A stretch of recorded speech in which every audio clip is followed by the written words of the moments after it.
and a little write-up where one of the reporters went out. Right.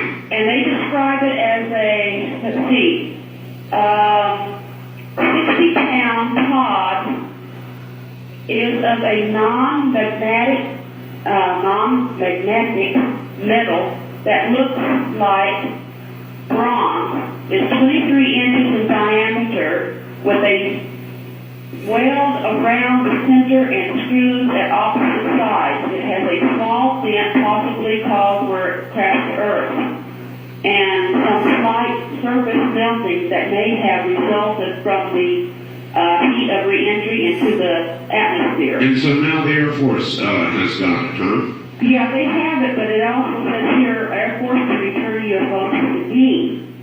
So they may give it back? I don't know if they give it back or not, but the gentleman that you were talking about that has the UFO... Walt Andrus, yes, I've interviewed Walt. He was saying it's... some personnel at the Air Force said it's not theirs, it belongs to the rancher ultimately.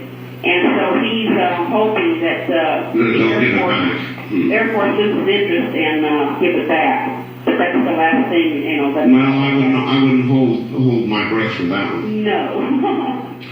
All right. Well, a real good photograph of it here. Yeah, I've got one on the website right now. It's a really weird looking. Yeah, it's the picture here in the paper is tiny, you know, like they say bronze-like, but that's all they've had on it, and there's not been a follow-up that I can, that I've seen in the paper or anything. Well, I surely do appreciate the input. Thank you. That's San Antonio. And here's some more. Good morning, all. All three local channels in San Antonio, Texas, ran video stories on this orb, whatever it is that crashed into Seguin. It was not snatched up by the Air Force, but given to them by the Sheriff's Department. Really?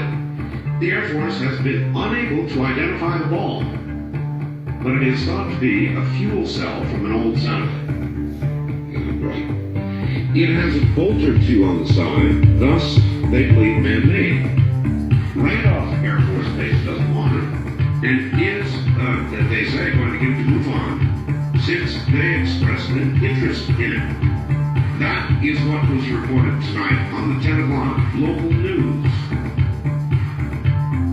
He goes on the national news a few days ago, it was stated that scientists have identified a pattern of intensifying weather since first records began in the early 1900s. This includes worsening hurricanes and such. Well, how about that? CNN ran a story a couple days ago that showed film footage from our solar-aimed satellite in space. A tracked solar coronal mission was responsible for the Telstar satellite going out, as well as a couple of defense satellites. It is suggested that we will experience a high point in solar disturbances in the year 2000. And this may seriously disrupt our satellites and ground electronics. Right, that conflicts with another official report that I got on Telstar 401 that said that something hit it. Now, as far as they know, it is no longer in orbit.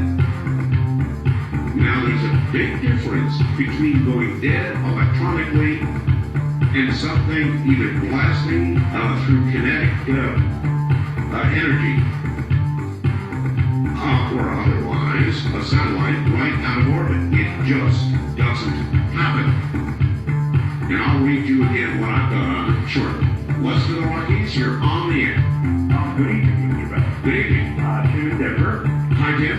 Wanted to let you know I had a nice conversation this afternoon with Jose Escamilla. Oh, yes. And he's going to be speaking at our next meeting at the Argyle Tech Club in Denver. Well, how about that? March 1st, we've got 5 hours of new video and lots of new material.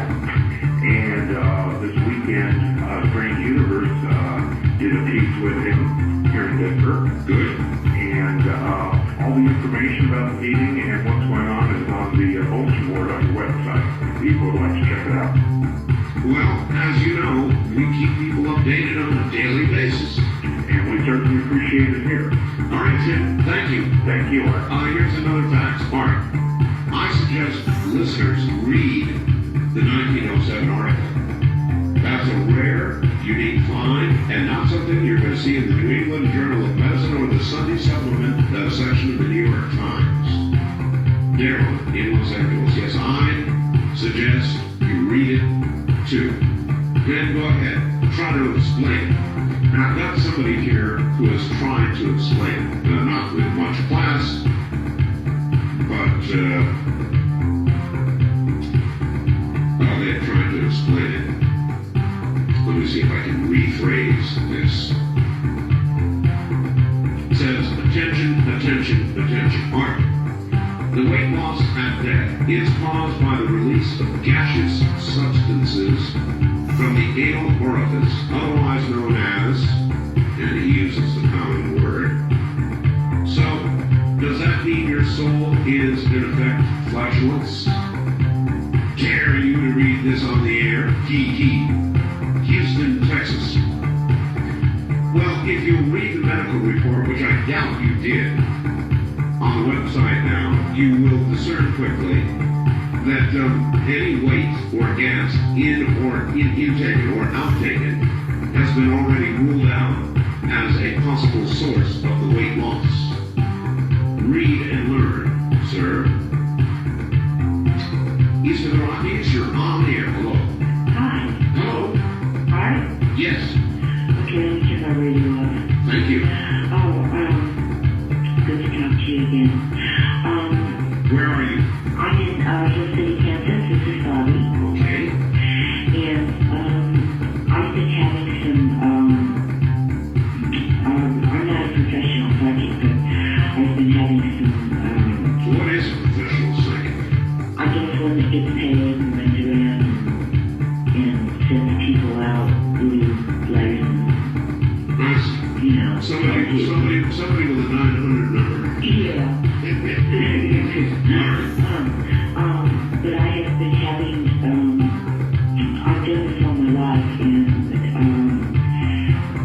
it's getting really intense now. What is it? I'm dreaming of flooding and really bad freak tornadoes in California. Well, we're having flooding. Yeah, but continued flooding, and I have a sense that the bands are going to break, and that's going to make the flooding worse. Well, there already have been, thank you, a number of levee breaks in California.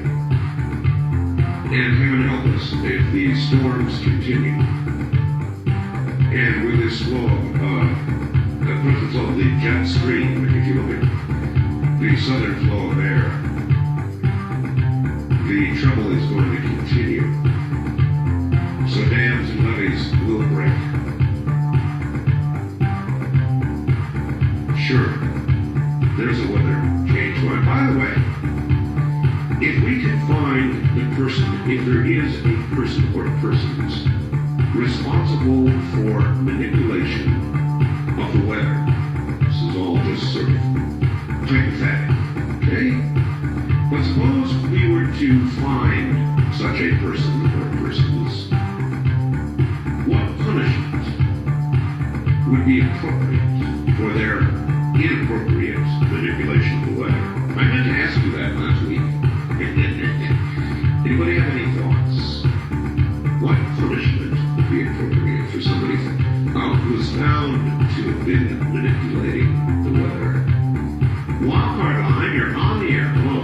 Yeah, thanks a lot. This is Lonnie in Wichita. Hello, Lonnie.